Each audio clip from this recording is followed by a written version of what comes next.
realize how high you're getting till it's too late. I am fucked up out here. And your 420 break for Wednesday, October 5th, 2022. Far be it from me to judge, joke about, or otherwise criticize any fucking way that the Ukrainians are handling the invasion by Russia.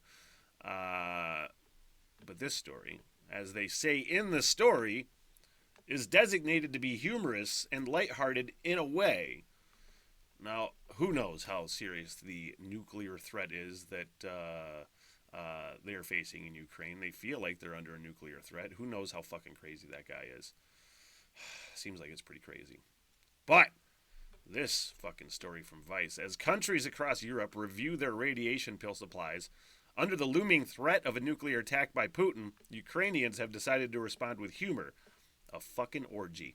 That was my quote. More than 15,000 people. Who knows how many of those people are going to show up? It's tough to get people to show up to Facebook events. More than 15,000 people have subscribed to Orgy on Shekhyvstia official. We know I said that wrong. On September 26th, the first post said the intention is to head there in the event of a nuclear attack as opposed to finding the nearest bunker. They're like, fuck you, watch this. Now, again, it's not a funny situation, but it's intended to be humorous. The opening post told members to decorate their hands with stripes to designate what their interests were ahead of visiting. 3 stripes mean you're down for anal sex. 4 means you're down to blow. Then it was posted, and it's a great fucking side note. They say that all of the apartments with a view of Shekhyvstia have for some reason disappeared from real estate sites. And a great quote from the story. A woman interviewed by Radio Free Europe said, look, it's the opposite of despair. They're trying to put the fear in us, essentially, and I'm paraphrasing at this point, but even in the worst case scenario, people will look for something good. That's the mega optimism of Ukrainians. Man, I like to scoff, and I even told my dad probably a few months ago now, that the overall message that you hear a lot of times, that love wins, love, all you need is love. A lot of times that comes across to me as just sort of like unrealistic. You know what I mean? But damn it, I'm down for trying. Because there's always somebody that's going to fuck around. You know what I mean? You'll always need to fight somebody. Somebody's always going to try to take something. You're going to have to deter. And it's doesn't always work with love. But look, I'm down for trying. This is a pretty fun quote from the story. The Telegram group posts updates about the Russian war in which the Ukrainian military's counteroffensive efforts in Kherson have recently been described as BDSM parties for Russians. An image of the Ukrainian army's advance was called a masturbation photo in the group. Actually, I think I missed a key detail in that story, so that was totally out of the blue. Hey, let's move on. It's time. Hey, man, what are you doing? I'm so high. Nothing can hurt me. No! Marijuana kills. I am a firm believer in the need for satire. You know, I feel like bad ideas need to be mocked. It's all relative to what you think a bad idea might be. To me, a lot of it is like, creationism, a lot of things that are just dumb. But mocking is the way, to me, to expose stupid shit, and there's nobody better than The Onion. And The Onion, actually, on a serious kind of note, I'm surprised it was shocking to find out that this was not an Onion headline, where The Onion is actually going to the Supreme Court. There was a story from 2026. There was a man by the name of Anthony Novak. He was arrested after he launched a Facebook page that mirrored the Parma, Ohio Police Department's official Facebook page. And they accused him of posting derogatory and inflammatory information under the guise of real officials from the police department, complete with fake job postings accompanied by notifications that the department discouraged minorities from applying. I've seen similar pages like that from this region in northern Michigan. Like I think there was a fake Facebook post from like the Muskegon police or the city of Muskegon or some things like that. But in this case, this person was arrested and he went to court, and the judge basically threw it out. So, The Onion is actually taking this to the Supreme Court. Even though it was thrown out, they filed an amicus brief with the Supreme Court. Essentially, where's the quote? The Onion, this is from the brief, The Onion cannot stand idly by in the face of a ruling that threatens to disembowel a form of rhetoric that has existed for millennia. This is particularly potent in the realm of political debate, and that purely incidentally forms the basis of The Onion's writers' paychecks. Man, who knows what's going to happen with that Supreme Court now, you know? I always try to be halfway fucking optimistic. Well, if it's like the law, if it's freedom of speech, it should be fairly transparent if it's going to the Supreme Court, but I don't think there's anything transparent with this whole fucking rigmarole anymore.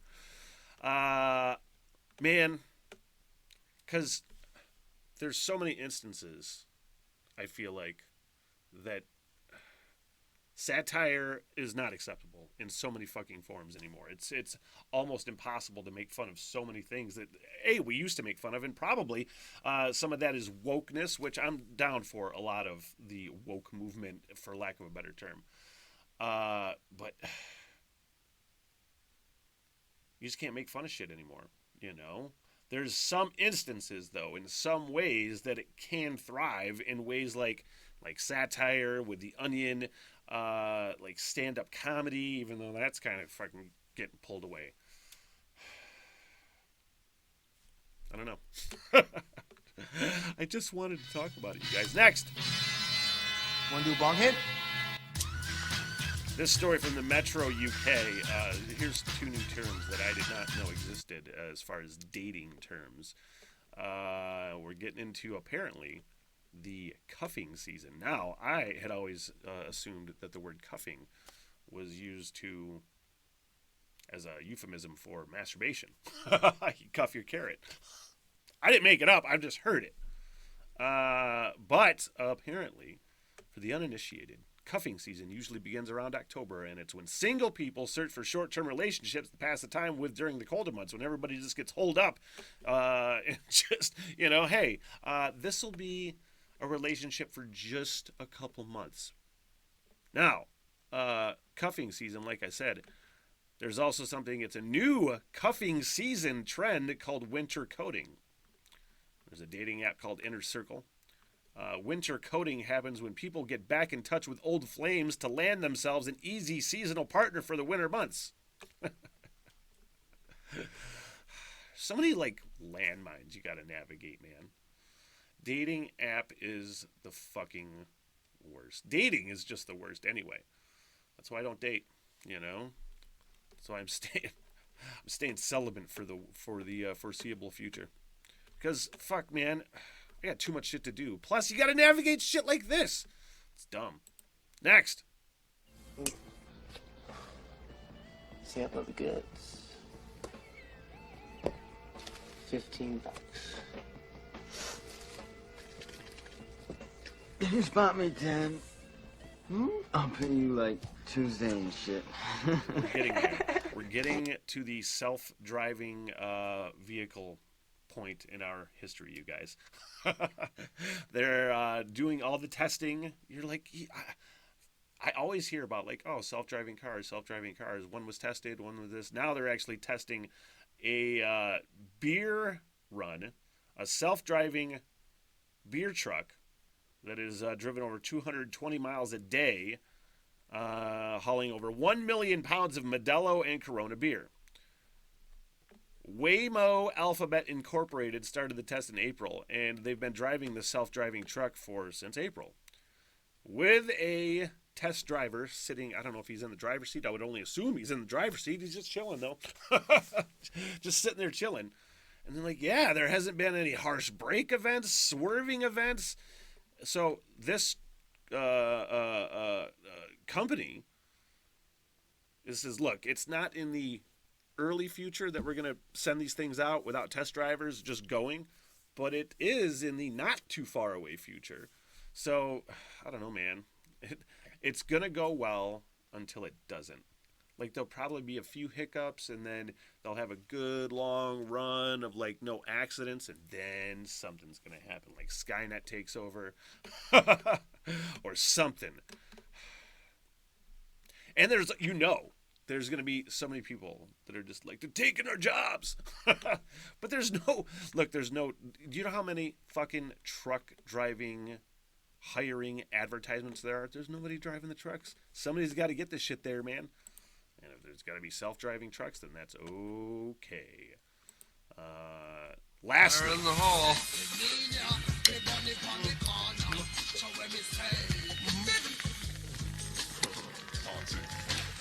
not a surprise out of Texas. What is this woman's name? Her name is just the best, worst thing about this fucking story, and it's one reason why I just want to read the whole thing, just so I can say her name out loud and laugh. A Central Texas mother is warning parents about Hocus Pocus 2, the sequel to the cult Disney. Of course, they got to put the word cult in it. It wasn't like a cult following. It was a fucking Disney movie. God, they just threw that in just for shits and giggles, man. According to Jamie Gooch, a worst-case scenario is you unleash hell on your kids and in your home. The whole movie is based on witches having children for blood sacrifices. Pretty sure that's a good Texas accent. Gooch is turning heads with a viral post on social media and discussed her concerns about the new movie. Do not watch this film. Everybody thinks it's fake and innocent, but they could be casting any type of spell that they want to. Anything could be coming through that TV screen into your home. Fucking people, man. Like, honestly, let's just assume, for argument's sake, that you're correct. That that is actual witchcraft, and they could be casting some sort of spells.